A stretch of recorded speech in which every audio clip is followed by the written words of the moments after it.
Have you ever heard the name Qarun? In many parts of the world, his name isn't just a name. It's a symbol. It stands for wealth so vast it's almost impossible to imagine. But it's also a cautionary tale, a story about how that kind of fortune can come with a very, very dangerous pride. Okay, just try to picture that for a second. We're not even talking about the gold, the jewels, the actual treasure itself. We're talking about the keys. The keys alone were so heavy that it took a whole crew of 70 strong men just to haul them around. I mean, that one single image tells you everything about the insane level of wealth we're dealing with. So, who was this guy really? I mean, beyond all the gold and treasure chests, Qarun was way more than just some rich dude. His story is all about immense privilege and, well, an even bigger ego. I mean, just look at this resume. He was connected from every angle. For starters, he was the cousin of the prophet Moses, so you've got noble lineage right there. He was also a respected scholar of the Torah, so he was smart, he was educated. And on top of all that, he had political clout. He was an official in Pharaoh's court. So this wasn't some nobody who just got lucky. This was a man at the very top of his game. And that little detail about lengthening his robes, that's just perfect, isn't it? A classic power move, literally trying to take up more space to show everyone how important he was. And his lifestyle, it was just next level. We're not talking about, gold-plated faucets or something. No. The actual doors to his palace were made of solid gold. Can you imagine? This guy literally lived and breathed his money. He wanted everyone to know, from the second they even approached his home, just how powerful he was. And we're back to the keys. This detail is just wild. It took 40 mules to carry them. 40! That's not just a couple of guys. That's a whole caravan dedicated to nothing but his keys. It just makes the scale of it all feel so real, doesn't it? It's almost comical. But here's the thing about having that much stuff. All that incredible wealth wasn't just a blessing. It was about to become the biggest test of his life, of his character. And, well, let's just say it's a test he was not going to pass.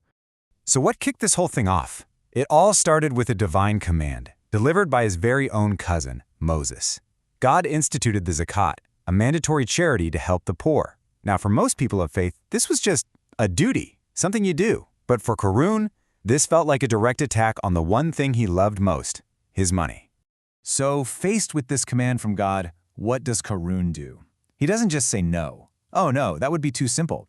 He tries to haggle with God. He comes back with this ridiculous counteroffer. How about I just pay one single coin for every 1,000? I mean, the audacity. It's so profoundly disrespectful, and it shows you right there that his greed was way, way bigger than his faith. But wait, it gets even worse. You're not going to believe this. He actually does the math on his own tiny, insulting offer and decides that's still too much to give away. His greed was just a black hole. He couldn't stand to part with even that small fraction. So he went from haggling to just outright defiance. Nope, not paying, not a single coin. Okay, so just saying no wasn't enough for a guy like Qarun. His pride was so wounded, his resentment so deep, that it twisted into something much, much darker. He basically decides, all right, if this guy's going to try to take my money, I'm not just going to defy him, I'm going to destroy him. And this wasn't some spur-of-the-moment thing. He came up with a really nasty, calculated plan. First step, turn the people against Moses. He starts spreading rumors, telling his followers, hey, this is a cut thing, Moses is just trying to steal your money. Classic move. Step 2, come up with the worst lie possible. He decides to accuse Moses of adultery, a capital offense. Step 3, find someone to help him.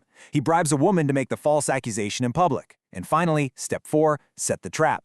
He plans this big public confrontation, all designed to completely humiliate Moses and ruin his reputation for good. So this is it. We're at the climax of the story. The stage is set, the crowd is there, the trap is ready to be sprung. Qarun is about to unleash this whole evil plan, right out in the open for everyone to see. And of course, he does it with maximum drama.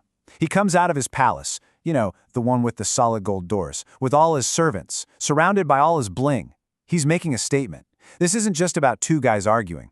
This is a showdown between his worldly power and Moses' connection to the divine.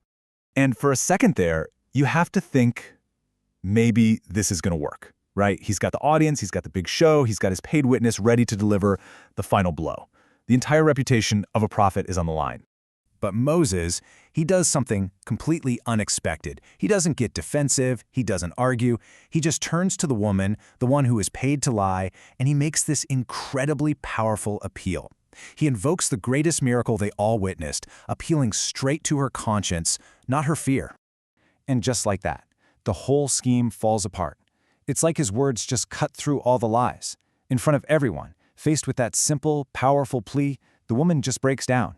She starts trembling and confesses everything. She tells the crowd how Qarun paid her, that the whole story was a lie, and that it was all just a nasty setup. So, boom, the plot is blown wide open. Qarun's evil plan is exposed for everyone to see. But the public humiliation is only the beginning. What comes next is a swift and frankly terrifying divine judgment. You have to imagine how Moses feels, betrayed by his own family, publicly accused of something so heinous, he falls to his knees. But he doesn't ask for revenge. He doesn't pray for Qarun to suffer. He prays for justice, for divine justice to deal with this level of corruption and pride.